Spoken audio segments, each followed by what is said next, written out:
ಎಲ್ರಿಗೂ ನಮಸ್ಕಾರ.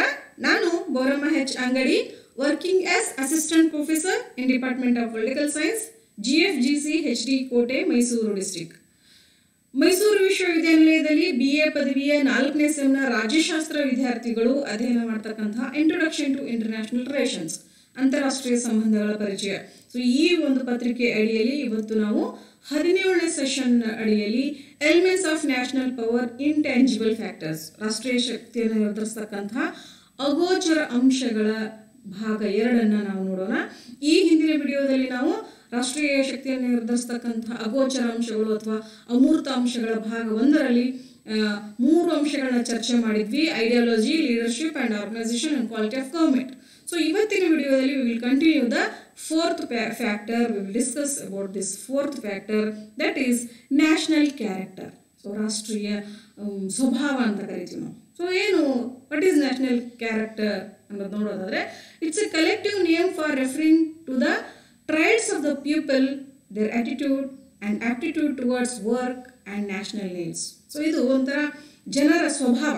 ಸೊ ಯಾವುದ್ರ ಬಗ್ಗೆ ಅಂದರೆ ಅವರ ಕೆಲಸ ಮತ್ತು ರಾಷ್ಟ್ರೀಯ ಅಗತ್ಯತೆಗಳ ಬಗ್ಗೆ ಅವರ ಒಂದು ಮನೋಭಾವ, ಅಭಿರುಚಿ ಹೇಗಿದೆ ಅನ್ನೋದನ್ನು ಬಿಂಬಿಸ್ತಕ್ಕಂತಹ ಒಂದು ಅಂಶವನ್ನೇ ನಾವು ರಾಷ್ಟ್ರೀಯ ಸ್ವಭಾವ ಅಂತ ಕರಿತೀವಿ. ಸೊ ಖಂಡಿತ ಒಂದು ರಾಷ್ಟ್ರದ ಜನರ ಸ್ವಭಾವ, ತಮ್ಮ ಕೆಲಸದ ಪ್ರವೃತ್ತಿಯ ಬಗ್ಗೆ ಆಗಿರ್ಬೋದು, ರಾಷ್ಟ್ರೀಯ ಅಗತ್ಯತೆಗಳ ಬಗ್ಗೆ ಆಗಿರ್ಬೋದು, ಯಾವ ರೀತಿಯಾಗಿ ಪಾಸಿಟಿವ್ ಆಗಿರುತ್ತೋ ಅಷ್ಟು ಆ ರಾಷ್ಟ್ರ ಏನಾಗುತ್ತೆ, ತನ್ನ ಅಧಿಕಾರವನ್ನು ಹೆಚ್ಚಿಸ್ಕೊಳ್ಳೋದಕ್ಕೆ ಸಾಧ್ಯ ಆಗತ್ತೆ. So it undoubtedly influences national power as it manifests qualitative makeup of the people in their actual behavior. So ಇದು ಯಾವ ರೀತಿ ರಾಷ್ಟ್ರೀಯ ಶಕ್ತಿಯ ಮೇಲೆ ಪ್ರಭಾವ ಬೀರುತ್ತೆ ಅಂದರೆ, ಜನರ ನಿಜವಾದ ನಡವಳಿಕೆಯಲ್ಲಿನ ಗುಣಾತ್ಮಕ ಅಂಶಗಳನ್ನು ಇದು ಪ್ರಕಟ ಮಾಡುತ್ತೆ. So their real actual behaviour ಅಂತ ಕರಿತೀವಿ. ಸೊ ಎಂಥ ಸಂದರ್ಭದಲ್ಲ, ಶಾಂತಿ ಅಥವಾ ಯುದ್ಧ ಯಾವುದೇ ಸಂದರ್ಭದಲ್ಲಾಯಿತು, ಜನ ತಮ್ಮ ಒಂದು ಮನೋಭಾವನ, ಸೊ ತಮ್ಮ ಏನು ಜೀವನ ನಡೆಸೋದಕ್ಕಾಯಿತು ಅಥವಾ ರಾಷ್ಟ್ರೀಯ ಕೊಡುಗೆಗಳಿಗೆ ಆಯಿತು, ರಾಷ್ಟ್ರದ ಅಗತ್ಯತೆಗಳಿಗೆ ತಮ್ಮ ಸೇವೆ ಏನು ಅನ್ನೋದ್ರಲ್ಲಾಯಿತು, ಸೊ ನಿಜವಾದ ನಡವಳಿಕೆಯನ್ನು ಯಾವ ರೀತಿ ಗುಣಾತ್ಮಕವಾಗಿ ಪ್ರಕಟ ಮಾಡ್ತಾರೆ ಅನ್ನೋದನ್ನು ಈ ರಾಷ್ಟ್ರೀಯ ಸ್ವಭಾವದಲ್ಲಿ ನಾವು ಅಳಿತೇವೆ. ಇದು ರಾಷ್ಟ್ರೀಯ ಶಕ್ತಿಯನ್ನು ಹೆಚ್ಚಿಸುತ್ತೆ. ಸೊ ಹಾಗಾದರೆ ಬೇರೆ ಬೇರೆ ರಾಷ್ಟ್ರಗಳ ಒಂದು ರಾಷ್ಟ್ರೀಯ ಸ್ವಭಾವವನ್ನು ನಾವು ಅನೇಕ ತಜ್ಞರು ತಮ್ಮ ಅಧ್ಯಯನಗಳ ಮೂಲಕ ಕೆಲವು ರಾಷ್ಟ್ರಗಳ ರಾಷ್ಟ್ರೀಯ ಸ್ವಭಾವವನ್ನು ವ್ಯಕ್ತಪಡಿಸ್ತಾರೆ. ಸೊ ಅವುಗಳನ್ನು ಉದಾಹರಣೆಗಳಾಗಿ ನೋಡೋದಾದರೆ, ರಷ್ಯಾದ ಜನತೆ. ಸೊ ರಷ್ಯನ್ನರು ಯಾವ ರೀತಿಯ ಒಂದು ಕ್ಯಾರೆಕ್ಟರ್ನ ಹೊಂದಿದ್ದಾರೆ ಅಂದರೆ, they are so steadiness people ಅಂತ ಕರೀತೀವಿ. Steadiness, elementary force and they have the persistence. ಅವರು ಹೆಚ್ಚು ಗಟ್ಟಿಮುಟ್ಟಾದಂಥ ಜನ, ಮತ್ತು ಪ್ರಾಥಮಿಕ ಶಕ್ತಿ ಅಂತ ಕರಿತೀವಿ. ಆ ಪ್ರಾಥಮಿಕ ಇನಿಷಿಯೇಟಿವ್ ನೇಚರ್ ಅಂತ ಕರಿತೀವಿ. ಸೊ ಆ ಪ್ರಾಥಮಿಕ ಶಕ್ತಿ ಮತ್ತು ಛಲ. ಸೊ ಯಾವುದೇ ಒಂದು ಕೆಲಸವನ್ನು ಶುರು ಮಾಡಿದರೆ ಅದರಲ್ಲಿ ಏನೇ ಅಡೆತಡೆಗಳು ಬಂದರೂ ಕೂಡ ಛಲ ಬಿಡದೆ ಆ ಕೆಲಸವನ್ನು ಮುಗಿಸ್ತಕ್ಕಂತಹ ಪ್ರವೃತ್ತಿಯನ್ನು ಇವರಲ್ಲಿ ಕಾಣ್ತೀವಿ. ಜೊತೆಗೆ ಮಾನಸಿಕವಾಗಿ ಮತ್ತು ದೈಹಿಕವಾಗಿ ತುಂಬ ಗಟ್ಟಿಮುಟ್ಟಾದ ಜನ.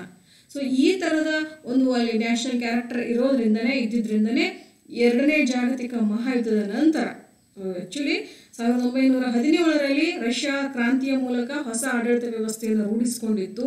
ಅಷ್ಟು ಕಡಿಮೆ ಸಮಯದಲ್ಲಿ ಆರ್ಥಿಕವಾಗಿ, ವೈಜ್ಞಾನಿಕವಾಗಿ, ಬಾಹ್ಯಾಕಾಶ ತಂತ್ರಜ್ಞಾನದಲ್ಲಿ ಅಭಿವೃದ್ಧಿಯನ್ನು ಸಾಧಿಸಿ ಅಮೇರಿಕಾದಂಥ ಶಕ್ತಿಶಾಲಿ ರಾಷ್ಟ್ರಕ್ಕೆ ತದ್ವಿರುದ್ಧ ಬಣವಾಗಿ, ಶಕ್ತಿಶಾಲಿ ಬಲವಾಗಿ ಅಮೇರಿಕಾದಲ್ಲಿನೇ ಒಂಥರ ಭಯವನ್ನು ಹುಟ್ಟಿಸಿದಂತಹ ರಾಷ್ಟ್ರ ಅಂದರೆ ರಷ್ಯಾ ಅಂತ ಕರಿತೀವಿ ನಾವು. ಸೊ ಇಷ್ಟು ಕಡಿಮೆ ಸಮಯದಲ್ಲಿ ಈ ತರಹದ ಶಕ್ತಿಯನ್ನು ಹೆಚ್ಚಿಸ್ಕೊಳ್ಳೋದಕ್ಕೆ ಮುಖ್ಯ ಕಾರಣ ಅಲ್ಲಿಯ ಜನರ ಸ್ವಭಾವ. Okay, then Americans for their inventiveness, initiative and spirit of adventures. So ಖಂಡಿತ ಸೊ ಅಮೇರಿಕಾದ ಜನತೆ ಈ ಸ್ವಭಾವಗಳನ್ನು ಹೊಂದಿದ್ರಿಂದನೇ ಸೊ ಅವರು ಯಾವಾಗಲೂ ಜಗತ್ತಿನ ಇತರೆ ರಾಷ್ಟ್ರಗಳಿಗಿಂತ ಬಹಳ ಮುಂದಿರ್ತಾರೆ. ಅವರು ಶುರುವಾಗಿದೆ ಹಾಗೆ. ಅವ್ರು ನೋಡಿ, ಅಮೇರಿಕಾದ ಕ್ರಾಂತಿ ನಡೆದು ಅವರು ಸ್ವತಂತ್ರ ಪಡೆದಿದ್ದು ಯಾವಾಗ? ಸೊ ಅಮೇರಿಕ ಕೂಡ ಇಂಗ್ಲೆಂಡಿನ ಒಂದು ವಸಾಹತು ಪ್ರದೇಶವಾಗಿದ್ದಂತಹ ದೇಶನೇ. ಸೊ ಅಮೇರಿಕಾದವರು ಯಾವಾಗ ಸ್ವತಂತ್ರವನ್ನು ಪಡ್ಕೊಂಡ್ರು? ಬ್ರಿಟಿಷರಿಂದ. ಹಾಗೆ ಬ್ರಿಟಿಷರ ವಸಾಹತುಗಳಾಗಿದ್ದಂತಹ ರಾಷ್ಟ್ರಗಳು ಕೂಡ ಏನು ಆಫ್ರಿಕಾ ಮತ್ತು ಏಷ್ಯಾದ ರಾಷ್ಟ್ರಗಳು ಸಹ ಬ್ರಿಟಿಷ್ ವಸಾಹತುಗಳಾಗಿದ್ವು. ಸೊ ನಾವು ಯಾವಾಗ ಸ್ವತಂತ್ರವನ್ನು ಪಡ್ಕೊಂಡ್ವಿ? ಸೊ ಅಂದರೆ ನಮಗಿಂತ ಸುಮಾರು 200 ವರ್ಷ ಕಾಲ ಅವರು ಯಾವಾಗಲೂ ನಮಗಿಂತ ಅಷ್ಟೇ ಅಲ್ಲ, ಭಾಳಷ್ಟು ರಾಷ್ಟ್ರಗಳಿಗಿಂತ ಅವ್ರು ಮುಂದೆನೇ ಇರ್ತಾರೆ. Only because of their inventiveness and initiative and adventurous nature. ಅವರ ಸ್ವಭಾವ ಹೇಗಿದೆ ಅಂದರೆ ಹೊಸದನ್ನು ಕಂಡು ಹಿಡಿಯೋದು, ಜೊತೆಗೆ ತಮ್ಮ ಸಾಹಸಿ ಪ್ರವೃತ್ತಿಯಿಂದ ಹೊಸದನ್ನು ಇನಿಷಿಯೇಟಿವ್ ಮಾಡೋದು. ಕಂಡುಹಿಡಿಯೋದು ಅಷ್ಟೇ ಅಲ್ಲ, ಅದನ್ನು ಶುರು ಮಾಡೋದು. ಅದು ಏನೇ ಸಮಸ್ಯೆಗಳು ಬರಲಿ ಅದಕ್ಕೆ ಹೆದರೋದಿಲ್ಲ ಅವರು. ಅಷ್ಟು ಸಾಹಸಿ ಮನೋಭಾವ ಅವ್ರ ಹತ್ರ ಇದೆ. ಎಂಜಾಯ್ ಮಾಡ್ತಾರೆ ಅವರು ಹೊಸ ಹೊಸ ಅನ್ವೇಷಣೆಗಳನ್ನು ಮತ್ತು ಅದರ ಅಳವಡಿಕೆಯನ್ನು. They will enjoy. ಸೊ ಹೀಗಾಗಿ ಎಲ್ಲ ಕ್ಷೇತ್ರಗಳಲ್ಲಿ ಇತರೆ ರಾಷ್ಟ್ರಗಳಿಗಿಂತ ಮುಂದೆ ಇರೋದಕ್ಕೆ ಸಾಧ್ಯ ಆಗಿದೆ. ಸೊ ಇದು ಶಾಶ್ವತವಾಗಿ ಅಮೇರಿಕವನ್ನು ಒಂದು ಸುಪ್ರೀಂ ಪವರ್, ಜಗತ್ತಿನ ದೊಡ್ಡ ಸ್ಥಾನದಲ್ಲಿ ಕೂಡಿಸ್ಬಿಟ್ಟಿದೆ. Okay. Then Britishers for their undogmatic common sense. So ಮೊಂಡುವಾದವಿಲ್ಲದ ಸಾಮಾನ್ಯ ಜ್ಞಾನ ಅಂತ ಕರಿತೀವಿ. ಖಂಡಿತ. ಸೊ ಬ್ರಿಟಿಷರು ಯಾವುದಕ್ಕೂ ಕೂಡ ಮೊಂಡಿಡ್ಕೊಂಡು ಕೂತ್ಕೊಳ್ಳೋದಿಲ್ಲ. ಸಮಯಕ್ಕೆ ತಕ್ಕಂತೆ ಸಾಮಾನ್ಯ ಜ್ಞಾನವನ್ನು ಬಳಸಿ, ಕಾಮನ್ ಸೆನ್ಸನ್ನು ಬಳಸಿ ತಮ್ಮ ದೇಶಕ್ಕೆ ಲಾಭ ತೆಗೆದುಕೊಳ್ಳೋದ್ರಲ್ಲಿ ಬ್ರಿಟಿಷರು ಬಹಳ ನಿಸ್ಸೀಮರು. ಇದಕ್ಕೆ ಬೆಸ್ಟ್ ಎಕ್ಸಾಂಪಲ್ ಆಗಿ ನೀವೆಲ್ಲ SSLC ಓದಿದ್ದೀರಿ, ಭಾರತದಲ್ಲಿ ಬ್ರಿಟಿಷ್ ಆಡಳಿತದ ಬೆಳವಣಿಗೆ ಅಂತ. ಅಂದರೆ ಆ ಚಾಪ್ಟರ್ನ ಅಡಿಯಲ್ಲಿ ನೀವೇನೇನು ಓದಿದ್ದೀರಾ ಅಂದರೆ ಬ್ರಿಟಿಷರು ಯಾವ ಯಾವ ಕಾರಣಗಳನ್ನು ಒಡ್ಡಿ ಯಾವ ಯಾವ ಸನ್ನಿವೇಶಗಳ ಲಾಭವನ್ನು ತೆಗೆದುಕೊಂಡು ಭಾರತದಾದ್ಯಂತ ವ್ಯಾಪಾರ ಚಟುವಟಿಕೆಗಳನ್ನು ಒಂದು ಕಡೆಗೆ ಇನ್ನೊಂದು ಕಡೆಗೆ ಬ್ರಿಟಿಷ್ ಆಡಳಿತವನ್ನು ಸ್ಥಾಪನೆ ಮಾಡಿದ್ರು, ಎಸ್ಟಾಬ್ಲಿಷ್ ಮಾಡಿದ್ರು ಅನ್ನೋದನ್ನು ನೋಡ್ತೇವೆ ನಾವು. ಅಲ್ಲಿ ಸಂದರ್ಭಗಳಿಗೆ ಅನುಸಾರವಾಗಿ ಯಾವ್ಯಾವ ಸನ್ನಿವೇಶ ಸಿಗುತ್ತೋ ಅಲ್ಲಿ ತನ್ನ ಲಾಭ ತೆಗೆದುಕೊಂಡು ಮುಂದೆ ಹೋಗೋದು. ಯಾರಿಗೂ ಶಾಶ್ವತ ವೈರಿನೂ ಅಲ್ಲ, ಶಾಶ್ವತ ಸ್ನೇಹಿತನೂ ಅಲ್ಲ. ಉದಾಹರಣೆ ನಾವು ಆಂಗ್ಲೋ ಮೈಸೂರು ಕದನಗಳಲ್ಲಿ, ಆಂಗ್ಲೋ ಮರಾಠ ಕದನಗಳಲ್ಲಿ, ಆಂಗ್ಲೋ ಫ್ರೆಂಚ್ ಕದನಗಳಲ್ಲೆಲ್ಲ ನೋಡ್ತೇವೆ. ಸೊ ಯಾವಾಗ ತನಗೆ ಹೆಚ್ಚು ಲಾಭ ಬರ್ತಕ್ಕಂತಹ ಒಂದು ಸಂಧಾನ ಏರ್ಪಡುತ್ತೋ ಅಂತ ಅನ್ಸುತ್ತೋ ಅವಾಗ ಸಂಧಾನಕ್ಕೆ ತಯಾರಾಗಿಬಿಡೋದು. ಈ ಕಡೆ ಹೈದರಾಬಾದ್ ನಿಜಾಮ ಬಂದರೆ ಅವನ ಸಹಾಯ ತೆಗೆದುಕೊಳ್ಳೋದು, ಈ ಕಡೆ ಹೈದರ್ ಅಲಿ ಬಂದರೆ ಅವನ ಸಹಾಯಕ್ಕೂ ತೆಗೆದುಕೊಳ್ಳೋದು. ಸೊ ಯಾರನ್ನು ಪರ್ಮನೆಂಟ್ ಆಗಿ ವೈರಿ ಅಥವಾ ಸ್ನೇಹಿತ ಅಂತ ಟ್ರೀಟ್ ಮಾಡೋದಿಲ್ಲ. ಅವರಿಂದ ಯಾವಾಗ ಲಾಭ ಸಿಗುತ್ತೋ ಅವ್ರು ವೈರಿ, ಯಾವಾಗ ಲಾಭ ಸಿಗಲ್ಲೋ ಅವನು ಶತ್ರು, ಅವನನ್ನು ನಾಶ ಮಾಡಿಬಿಡೋದು. ಸೊ ಈ ರೀತಿಯ ಒಂದು ಸ್ವಭಾವದಿಂದ ಅವರು ಇಡೀ ಸೂರ್ಯ ಮುಳುಗದ ನಾಡು ಅಂತ ಕರಿತೀವಿ ನಾವು ಬ್ರಿಟನ್ನನ್ನು, ಅಷ್ಟು ವಸಾಹತುಶಾಹಿಗಳನ್ನ ಸ್ಥಾಪಿಸೋದಕ್ಕೆ ಅವರ ಈ ಸ್ಮಾರ್ಟ್ನೆಸ್ ಕಾರಣ ಅಂತ ಹೇಳ್ತೇವೆ. Then Germans for the discipline and industriness. ಶಿಸ್ತು ಮತ್ತು ಶ್ರಮ ಜರ್ಮನರ ಮೂಲ ಗುಣ ಅಂತ ತಜ್ಞರು ಹೇಳ್ತಾರೆ. ಖಂಡಿತ ಈ ಗುಣದಿಂದಲೇ 2 ಜಾಗತಿಕ ಮಹಾಯುದ್ಧಗಳಲ್ಲಿ ಮಹಾ ಹಾನಿಯನ್ನು ಅನುಭವಿಸಿದಂಥ ರಾಷ್ಟ್ರ ಜರ್ಮನ್. ಆದರೂ ಸಹ ಅತಿ ಕಡಿಮೆ ಸಮಯದಲ್ಲಿ ಆರ್ಥಿಕವಾಗಿ ಉಳಿದೆಲ್ಲ ಕ್ಷೇತ್ರಗಳಲ್ಲಿ ಎದ್ದು ನಿಂತಹ ರಾಷ್ಟ್ರ ಜರ್ಮನ್. ಓನ್ಲಿ ಇದು ಮುಖ್ಯ ಕಾರಣ ಇದಕ್ಕೆ ಏನು ಅಂತಂದರೆ only the discipline and industriness of the people of that country. ಅಲ್ಲಿ ಜನರ ಒಂದು ಶಿಸ್ತು ಮತ್ತು ಶ್ರಮದಿಂದ ಈ ಒಂದು ಪ್ರಗತಿ ಸಾಧ್ಯವಾಗಿದೆ. Then Japanese for their nationalism. So Japan ಜನರ ಅಂದರೆ ಅವರು ರಾಷ್ಟ್ರೀಯತೆಗೆ ಬಹಳ ಹೆಸರುವಾಸಿ. ರಾಷ್ಟ್ರದ ಪ್ರೇಮ ಉಕ್ಕಿ ಹರಿಯತ್ತೆ ಅವರಲ್ಲಿ. ಸೊ ಅದು ಸ್ವಾರ್ಥ, ಇಂಡಿವಿಜುವಲಿಸಮ್ ಅಂತ ಏನು ಕರಿತೀವಿ, ವ್ಯಕ್ತಿ ಹಿತಾಸಕ್ತಿ ಖಂಡಿತವಾಗಿಯೂ ಕಂಡು ಬರುವುದಿಲ್ಲ ಅಲ್ಲಿ. ವ್ಯಕ್ತಿ ಸಂಪೂರ್ಣ ಗೌಣ. ಅಲ್ಲಿ ಏನಿದ್ರು ಮೊದಲು ದೇಶ, ಆಮೇಲೆ ವ್ಯಕ್ತಿ. ಸೊ ಅಷ್ಟೊಂದು ಅಪಾರ ರಾಷ್ಟ್ರೀಯತೆಯ ಪ್ರಜ್ಞೆ ಅವರಲ್ಲಿ ಇದ್ದಿದ್ದರಿಂದ ಇದು ಜಪಾನ್ ಕೂಡ ಅಷ್ಟೇ 2 ಜಾಗತಿಕ ಮಹಾಯುದ್ಧಗಳ ನಂತರ ಅತ್ಯಂತ ತ್ವರಿತವಾಗಿ ತನ್ನೆಲ್ಲ ಹಾನಿಗಳನ್ನು ಮುಚ್ಚಿಕೊಂಡು ಸರಿದೂಗಿಸ್ಕೊಂಡು ಶಕ್ತಿಶಾಲಿ ರಾಷ್ಟ್ರವಾಗಿ ಹೊರಹೊಮ್ಮಿತು. ಓಕೆ. ತುಂಬ ಚಿಕ್ಕ ರಾಷ್ಟ್ರ ಆಗಿದ್ದರೂ ಕೂಡ ನೋಡಿ 1905ರಲ್ಲಿ ಈ ಒಂದು ಚಿಕ್ಕ ರಾಷ್ಟ್ರ ದೊಡ್ಡ ರಾಷ್ಟ್ರ ಆದಂತಹ ರಷ್ಯಾವನ್ನು ಸೋಲಿಸುತ್ತೆ. ಸೊ ಅದಕ್ಕೆ ಕಾರಣ ಏನಂದರೆ ಇದರ ಒಂದು ಜನರಲ್ಲಿ ಇರ್ತಕ್ಕಂಥ ರಾಷ್ಟ್ರೀಯತೆಯ ಭಾವ. ಅದು ಎಲ್ಲ ಅಂಶಗಳನ್ನು ಕೂಡ, ಎಲ್ಲ ಅಂಶಗಳ ಪ್ರಭಾವವನ್ನು ಹೆಚ್ಚಿಸ್ತಕ್ಕಂತಹ ಅಂಶವಾಗಿ ಕೆಲಸವನ್ನು ಮಾಡುತ್ತೆ. Then Indians for their tolerance, idealism and faith in rich cultural traditions. So ನಾವು ಭಾರತೀಯರು, ನಮ್ಮ ವಿಶೇಷ ಗುಣ, ನಮ್ಮ ನ್ಯಾಷನಲ್ ಕ್ಯಾರೆಕ್ಟರ್ ಏನಂದರೆ ನಮ್ಮ ಸಹಿಷ್ಣುತೆ, ಸಹಿಸಿಕೊಳ್ಳುವ ಗುಣ. ಪರಧರ್ಮ ಸಹಿಷ್ಣುತೆ, ಬೇರೆ ನಾವು ಬೇರೆಯವ್ರನ್ನು ಗೌರವಿಸ್ತೀವಿ. ಕೇವಲ ಅಷ್ಟೇ ಶ್ರೇಷ್ಠ ಅನ್ನೋ ಒಂದು ಭಾವನೆ ಇಲ್ಲ. ಸೊ ಇದಕ್ಕೆ ಮೂಲ ಬುನಾದಿಯನ್ನು ಹಾಕಿದವರು ನಮ್ಮ ಸ್ವಾಮಿ ವಿವೇಕಾನಂದರು. ಚಿಕಾಗೋ ಸಮ್ಮೇಳನದಲ್ಲೇ ಜಗತ್ತಿಗೆ ಸಾದರಪಡಿಸಿದ್ರು ಭಾರತ ಎಷ್ಟು ಧರ್ಮ ಸಹಿಷ್ಣು ರಾಷ್ಟ್ರ ಅಂತ ಹೇಳಿ. ಹಾಗೆ ಆದರ್ಶವಾದ, ಒಳ್ಳೆಯದರಲ್ಲಿ ನಂಬಿಕೆ ಇದೆ. ಸೊ ಇತರರಿಗೆ ಕೆಟ್ಟದ್ದನ್ನು ಮಾಡಬಾರ್ದು, ಸೊ ಇತರಿಗೂ ಕೂಡ ಒಳ್ಳೆಯದನ್ನು ಬಯಸಬೇಕು ಅನ್ನೋ ಆದರ್ಶವಾದ ಮತ್ತು ಶ್ರೀಮಂತ ಸಾಂಸ್ಕೃತಿಕ ಸಂಪ್ರದಾಯಗಳಲ್ಲಿ ಭಾರತೀಯರಿಗೆ ಬಹಳ ನಂಬಿಕೆ. ಸೊ ಅದರಿಂದನೇ ಅದು ಒಂದು ಶ್ರೀಮಂತ ಸಂಸ್ಕೃತಿಯನ್ನು ಇವತ್ತು ಉಳಿಸ್ಕೊಂಡು ಬರೋದಕ್ಕೆ ಕಾರಣ ಆಗಿದೆ.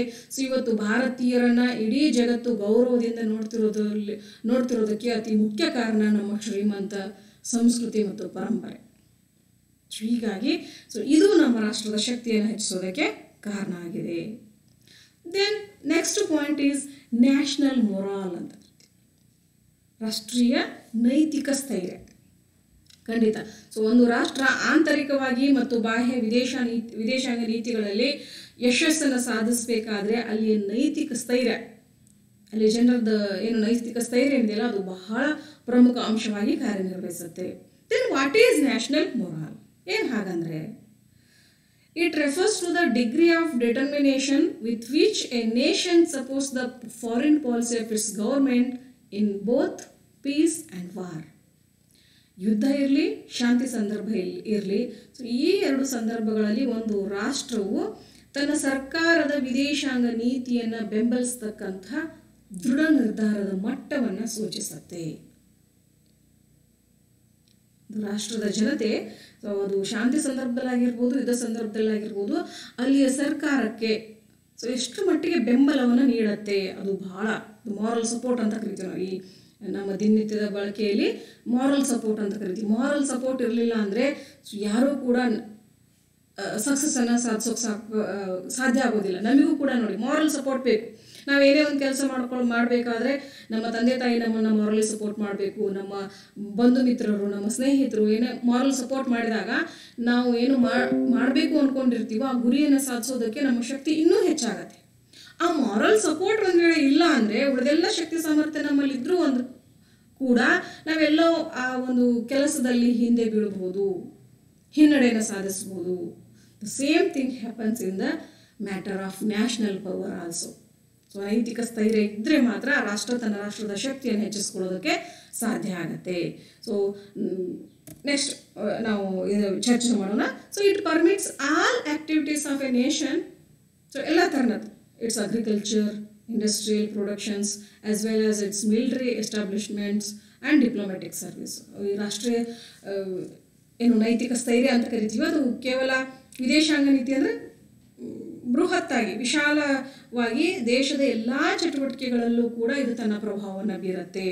ಅದು ದೇಶದ ಕೃಷಿ ಅಭಿವೃದ್ಧಿ, ಕೈಗಾರಿಕಾ ಅಭಿವೃದ್ಧಿ ಮತ್ತು ಮಿಲಿಟರಿ ಸಂಸ್ಥೆ ಮತ್ತು ರಾಜತಾಂತ್ರಿಕ ಸೇವೆ, ಡಿಪ್ಲೊಮ್ಯಾಟಿಕ್ ಸರ್ವಿಸ್ ಅಂತ ಏನು ಕರಿತೀವಿ, ಅವೆಲ್ಲದರಲ್ಲೂ ಕೂಡ ಜನರ ಮಾರಲ್ ಸಪೋರ್ಟ್, ನೈತಿಕ ಸ್ಥೈರ್ಯ ಚೆನ್ನಾಗಿದ್ದಾಗ ಈ ಎಲ್ಲ ವಿಷಯಗಳಲ್ಲಿ ಕೂಡ ರಾಷ್ಟ್ರ ತನ್ನ ಸಾಧನೆಯನ್ನು ಮಾಡೋದಕ್ಕೆ ಸಾಧ್ಯ ಆಗುತ್ತೆ, ಸಕ್ಸಸ್ಸನ್ನು ಹೊಂದೋದಕ್ಕೆ ಸಾಧ್ಯ ಆಗುತ್ತೆ. What is high moral? High moral means a healthy frame of mind characterized by fidelity to cause, and it depends upon a combination of circumstances and the quality of leadership.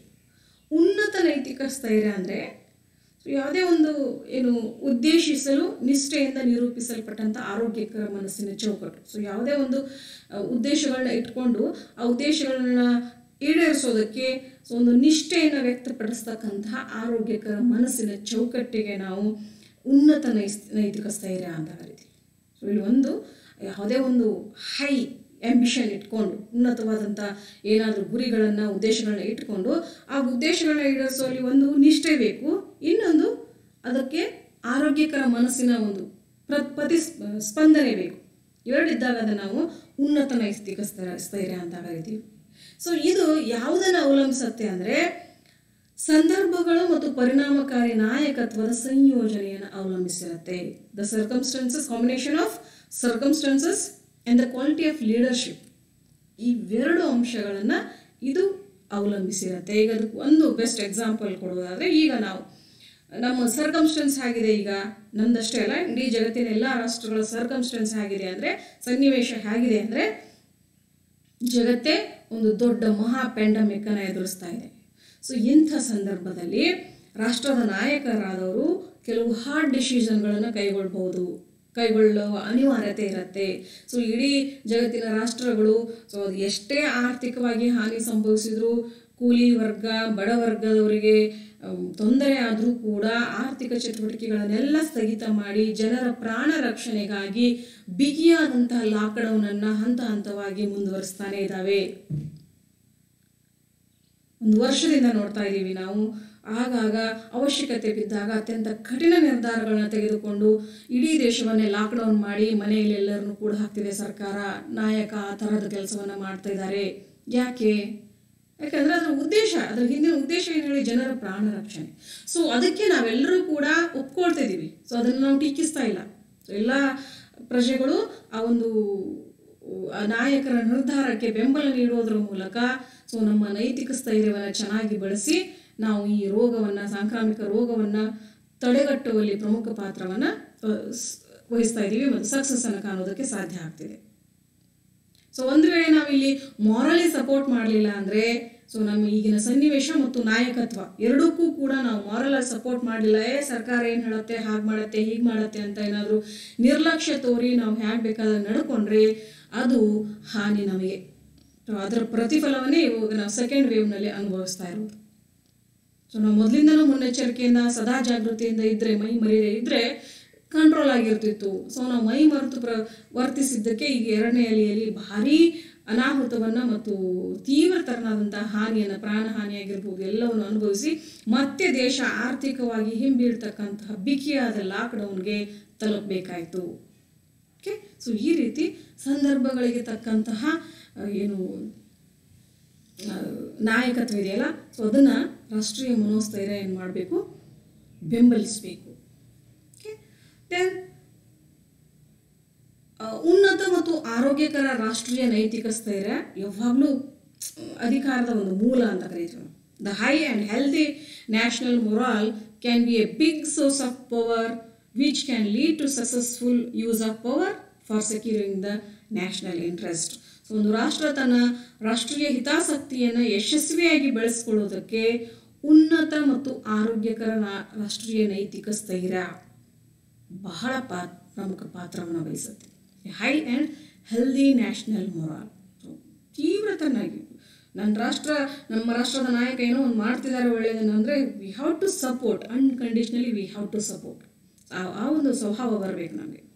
So ಈಗ ಒಂದು ಉದಾಹರಣೆಯನ್ನು ಕೊಡೋದಾದರೆ, ಈ ಪಾಕಿಸ್ತಾನ ಜೊತೆಗೆ ನಡೆದಂತಹ 2 ಯುದ್ಧ ಸಂದರ್ಭದಲ್ಲಿ 1971ರಲ್ಲಿ ಏನು ಬಾಂಗ್ಲಾದೇಶದ ಬಿಡುಗಡೆಗಾಗಿ ಯುದ್ಧ ನಡೀತು, ಅದು ಒಂದು 1999ರಲ್ಲಿ ಕಾರ್ಗಿಲ್ ಯುದ್ಧ.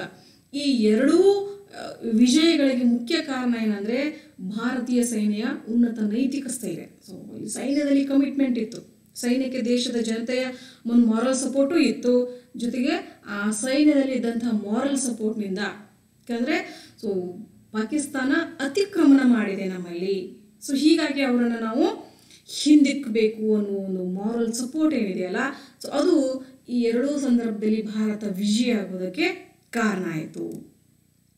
Then next point is diplomacy, ರಾಯಭಾರತ್ವ ಅಂತ. ಸೊ ಇದನ್ನು ಅಂತಾರಾಷ್ಟ್ರೀಯ ಸಂಬಂಧಗಳ ವಿಷಯದಲ್ಲಿ ಮಾರ್ಘ್ಯಂತವರು ಸೊ ಇದನ್ನು ಅತ್ಯಂತ ಪ್ರಮುಖ ಅಂಶ ಅಂತ ಹೇಳಿ ಪರಿಗಣಿಸ್ತಾರೆ. ಅಂತಾರಾಷ್ಟ್ರೀಯ ಸಂಬಂಧಗಳಲ್ಲಿ ಡಿಪ್ಲೊಮಾಸಿ ಬಹಳ ಪ್ರಮುಖ ಪಾತ್ರವನ್ನು ವಹಿಸುತ್ತೆ ಅಂತ ಹೇಳಿ ಮಾರ್ಘ್ಯಂತವರು ಒತ್ತಿ ಹೇಳ್ತಾರೆ. ಆ್ಯಕ್ಚುಲಿ ಇದು ಅಸ್ಥಿರಾಂಶ, ಡಿಪ್ಲೊಮ್ಯಾಟಿಕ್ ಫ್ಯಾಕ್ಟರ್ ಅನ್ನೋದು ರಾಷ್ಟ್ರೀಯ ಅಧಿಕಾರದಲ್ಲಿ ಅಸ್ಥಿರಾಂಶ, ಬದಲಾಗ್ತಿರತ್ತೆ, ಆವಾಗವಾಗ ಬದಲಾಗ್ತಿರತ್ತೆ. ಸ್ಥಿರವಾಗಿರ್ತಕ್ಕಂಥ ಗೋಚರಾಂಶ ಅಲ್ಲ, ಇದು ಅಗೋಚರ ಅಂಶ ಆಗಿರೋದ್ರಿಂದ ಬಹಳಷ್ಟು ಬದಲಾವಣೆಗಳು ಪಡುತ್ತೆ.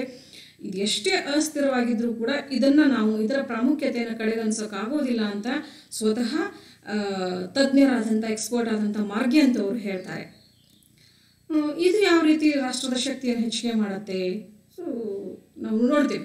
ಸೊ ಮುಂದಿನ ಘಟಕಗಳಲ್ಲಿ ಸೊ ಡಿಪ್ಲೊಮಸಿ ಮೇಲೇ ಸುಮಾರು 4-5 ಸೆಷನ್ಗಳಲ್ಲಿ ನಾವು ಚರ್ಚೆಯನ್ನು ಮಾಡ್ತೇವೆ ಇನ್ ಡೀಟೇಲ್ ಆಗಿ. ಸೊ ಹಾಗಿದ್ರೆ ಏನು ರಾಯಭಾರತ್ವ ಅಂದರೆ ಏನು, ಅದರ ವಿಧಗಳ್ಯಾವು, ಅದರ ಗುರಿಗಳೇನು, ಅದರ ಕಾರ್ಯಗಳೇನು, ಅದರ ಪರಿಣಾಮಗಳೇನು, ಎಲ್ಲವನ್ನು, ಅದರ ತಂತ್ರಗಳೇನು, ಸೊ ಎಲ್ಲವನ್ನು ಕೂಡ ಇನ್ ಡೀಟೇಲ್ ಆಗಿ we will discuss in further sessions. Okay, so ಇಲ್ಲಿ ಡಿಪ್ಲೊಮಸಿ ಅಂದರೆ foreign policy and such helps it to achieve better results through judicious hard work and pursuance in international relations. So ಇಲ್ಲಿ ರಾಜತಾಂತ್ರಿಕತೆ ಅಥವಾ ರಾಯಭಾರತ್ವ ಅಂದರೆ ಇದೊಂದು ವಿದೇಶಾಂಗ ನೀತಿಯ ಪ್ರಮುಖ ಸಾಧನವಾಗಿ ಕಾರ್ಯ ಮಾಡುತ್ತೆ. ಇದು ಅಂತಾರಾಷ್ಟ್ರೀಯ ಸಂಬಂಧಗಳಲ್ಲಿ ವಿವೇಚನಾಯುಕ್ತ ಕಠಿಣ ಪರಿಶ್ರಮ ಮತ್ತು ಮನವೊಲಿಕೆಯ ಮೂಲಕ ಉತ್ತಮ ಫಲಿತಾಂಶಗಳನ್ನು ಸಾಧಿಸೋದಕ್ಕೆ ಸಹಾಯ ಮಾಡುತ್ತೆ. ಅಂದರೆ ಸೊ ನಾನಾಗಲೇ ಹೇಳಿದೆ, ಎಲ್ಲ ರಾಷ್ಟ್ರಗಳು ತಮ್ಮ ರಾಷ್ಟ್ರೀಯ ಹಿತಾಸಕ್ತಿಗಳನ್ನು ಈಡೇರಿಸ್ಕೊಳ್ಳೋದಕ್ಕೆ ಪ್ರಯತ್ನ ಪಡ್ತಿರ್ತವೆ. ಸೊ ಇಂಥ ಸಂದರ್ಭದಲ್ಲಿ ಎದುರಾಳಿ ಏನು ಬೇರೆ ರಾಷ್ಟ್ರ ನಮ್ಮ ಜೊತೆಗೆ ಯಾವ ರಾಷ್ಟ್ರ ಸಂಬಂಧನ ಉಂಟು ಮಾಡ್ಕೊಳ್ತಿದೆಯೋ ಆ ರಾಷ್ಟ್ರಗಳ ಮನವೊಲಿಸುವ ಮೂಲಕ ಮ್ಯಾಕ್ಸಿಮಮ್ ಆಗಿ ನಮ್ಮ ರಾಷ್ಟ್ರದ ಹಿತಾಸಕ್ತಿಯನ್ನು ಈಡೇರಿಸ್ಕೊಳ್ಳೋದಕ್ಕೆ ಆ ಎದುರಾಳಿ ರಾಷ್ಟ್ರಗಳ ವರ್ತನೆಯ ಮೇಲೆ ಪ್ರಭಾವವನ್ನು ಬೀರುವುದು ಡಿಪ್ಲೊಮಸಿ. ಇದೊಂದು ಪ್ರಮುಖ ಸಾಧನ ವಿದೇಶಾಂಗ ನೀತಿಯ ಜಾರಿಗೆ ಮತ್ತು ಅಂತಾರಾಷ್ಟ್ರೀಯ ಸಂಬಂಧಗಳನ್ನು ಬೆಳೆಸೋದಕ್ಕೆ ಪ್ರಮುಖ ಸಾಧನವಾಗಿ ಕಾರ್ಯವನ್ನು ಮಾಡುತ್ತೆ. ಇದರ ಒಂದು ವ್ಯಾಖ್ಯಾನಗಳನ್ನು ಹೇಳಬೇಕಾದ್ರೆ ಈ ಡಿಪ್ಲೊಮ್ಯಾಟ್ ಡಿಪ್ಲೊಮ್ಯಾಟ್ಗಳನ್ನು ಹೆಂಗೆ ವ್ಯಾಖ್ಯಾನಿಸ್ತಾರೆ ಅಂದರೆ, A person always tells the lies on behalf of the nation ಅಂತ. ಅಂದರೆ ದೇಶದ ಪರವಾಗಿ ಸುಳ್ಳು ಹೇಳ್ತಕ್ಕಂಥ ಒಬ್ಬ ವ್ಯಕ್ತಿ ರಾಯಭಾರಿ ಅಂತ ಕರೀತಾರೆ. ಅಂದರೆ ಸುಳ್ಳು ಹೇಳೋದಂದ್ರೆ ಏನು ಹೇಳಿ, ತನ್ನ ಒಂದು ರಾಷ್ಟ್ರದ ಪರವಾಗಿ ವಾಸ್ತವ ಇರೋದಕ್ಕಿಂತ ಸ್ವಲ್ಪ ಹೆಚ್ಚಿಗೆ ಸೇರಿಸಿ ತನ್ನ ರಾಷ್ಟ್ರದ ಪರವಾಗಿ ಏನು ಮಾಡ್ತಾನೆ, ಆ ರಾಯಭಾರಿ ಆದವನು ಎದುರಾಳಿ ರಾಷ್ಟ್ರದ ಮನವೊಲಿಸ್ತಾನೆ. ಸೊ ಈಗ ಅಡ್ವರ್ಟೈಸ್ಗಳನ್ನ ನೋಡ್ತೀವಿ, ಎಕ್ಸಾಕ್ಟ್ಲಿ ಅಡ್ವರ್ಟೈಸ್ಗಳ ಥರ. ಸೊ ಅಡ್ವರ್ಟೈಸಲ್ಲಿ ನಾವು ನೋಡ್ತೇವೆ. ಸೊ ಏನೇ ಪ್ರಾಡಕ್ಟ್ಗಳು, ಫೇರ್ ಆ್ಯಂಡ್ ಲವ್ಲಿ ಆಗಿರ್ಬೋದು, ಬೇರೆ ಎಲ್ಲ ಪ್ರಾಡಕ್ಟ್ಗಳಾಗಿರ್ಬೋದು, ಸೊ ಅವು ಏನು ಪರಿಣಾಮವನ್ನು ಉಂಟು ಮಾಡ್ತವೆ ನಮ್ಮ ದೇಹದ ಮೇಲೆ ಅದಕ್ಕಿಂತ ಸ್ವಲ್ಪ ಜಾಸ್ತಿನೇ ಹೇಳ್ತಾರೆ. 6 ವಾರಗಳಲ್ಲಿ ಎಲ್ಲ ನೀವು ಬೆಳ್ಳಗಾಗ್ರಿ ಅಂತ ತೋರಿಸ್ತಾರೆ. ಖಂಡಿತ 6 ವಾರಗಳಲ್ಲಿ ಅದು ಫಲಿತಾಂಶವನ್ನು ಕೊಡಲಿಕ್ಕಿಲ್ಲ, ಆದರೂ ಸಹ ಆ ತರಹದ ಒಂದು ಪ್ರಚಾರವನ್ನು ಅವರು ಮಾಡ್ತಾರೆ. ಸೇಮ್ ಥಿಂಗ್ ಇಲ್ಲಿ ಕೂಡ ರಾಯಭಾರಿ ಆದವನು ತನ್ನ ದೇಶದ ಪರವಾಗಿ ಬೇರೆ ರಾಷ್ಟ್ರಗಳು ಮನವೊಲಿಸುವ ಮೂಲಕ ತನ್ನ ರಾಷ್ಟ್ರದ ಹಿತಾಸಕ್ತಿಗಳನ್ನು ಈಡೇರಿಸಿಕೊಳ್ಳೋದಕ್ಕೆ ಪ್ರಯತ್ನವನ್ನು ಪಡ್ತಾರೆ. ಸೊ ಇಲ್ಲಿ ಉತ್ತಮ ಗುಣಮಟ್ಟದ ರಾಜತಾಂತ್ರಿಕತೆ ಏನು ಮಾಡುತ್ತೆ, ವಿದೇಶಾಂಗ ನೀತಿಯ ಗುರಿಗಳು ಮತ್ತು ವಿಧಾನಗಳನ್ನು ತಲುಪೋದಕ್ಕೆ ಸಾಧ್ಯ ಆಗತ್ತೆ. ಜೊತೆಗೆ ಲಭ್ಯವಿರತಕ್ಕಂತಹ ಸಂಪನ್ಮೂಲಗಳಲ್ಲಿ ಸಾಮರಸ್ಯವನ್ನು ತರೋದಕ್ಕೆ ಸಾಧ್ಯ ಆಗುತ್ತೆ. ಪ್ರತಿಯೊಂದು ರಾಷ್ಟ್ರಗಳು ತಾವು ಎಷ್ಟೇ ಚಿಕ್ಕದ ರಾಷ್ಟ್ರ ಇರಲಿ, ಅನೇಕ ಸಂಪನ್ಮೂಲಗಳ ಕೊರತೆ ಇರಲಿ, ಒಟ್ಟಿನಲ್ಲಿ ಲಭ್ಯವಿರತಕ್ಕಂಥ ಸಂಪನ್ಮೂಲಗಳು ಮಾನವ ಮತ್ತು ಮೆನ್ ಆ್ಯಂಡ್ ಮೆಟೀರಿಯಲ್, ಭೌತಿಕ ಸಂಪನ್ಮೂಲ ಮತ್ತು ಮಾನವ ಸಂಪತ್ತು ಇವುಗಳನ್ನು ಬಳಸಿಕೊಂಡು ರಾಷ್ಟ್ರೀಯ ಶಕ್ತಿಯನ್ನು ಹೆಚ್ಚಿಸ್ಕೊಳ್ಳೋದಕ್ಕೆ ಒಂದು ಕಡೆಗೆ, ಇನ್ನೊಂದು ಕಡೆಗೆ ವಿದೇಶಾಂಗ ನೀತಿಯ ಗುರಿಗಳನ್ನು ಮುಟ್ಟೋದಕ್ಕೆ ಈ ಒಂದು ರಾಯಭಾರತ್ವ ಯಾವಾಗಲೂ ಕೂಡ ಕಾರ್ಯವನ್ನು ಮಾಡ್ತಿರುತ್ತೆ. Then it can trap the hidden sources of national strength and transform these fully and squarely into political realities. So ಇದು ರಾಷ್ಟ್ರೀಯ ಶಕ್ತಿಯ ಗುಪ್ತ ಮೂಲಗಳನ್ನು ಬಲೆಗೆ ಬೀಳಿಸ್ಬೋದು ಮತ್ತು ಇವುಗಳನ್ನು ಸಂಪೂರ್ಣವಾಗಿ ಮತ್ತು ಚೌಕಾಕಾರದಲ್ಲಿ ರಾಜಕೀಯ ವಾಸ್ತವಗಳಾಗಿ ಪರಿವರ್ತನೆ ಮಾಡಬಹುದು.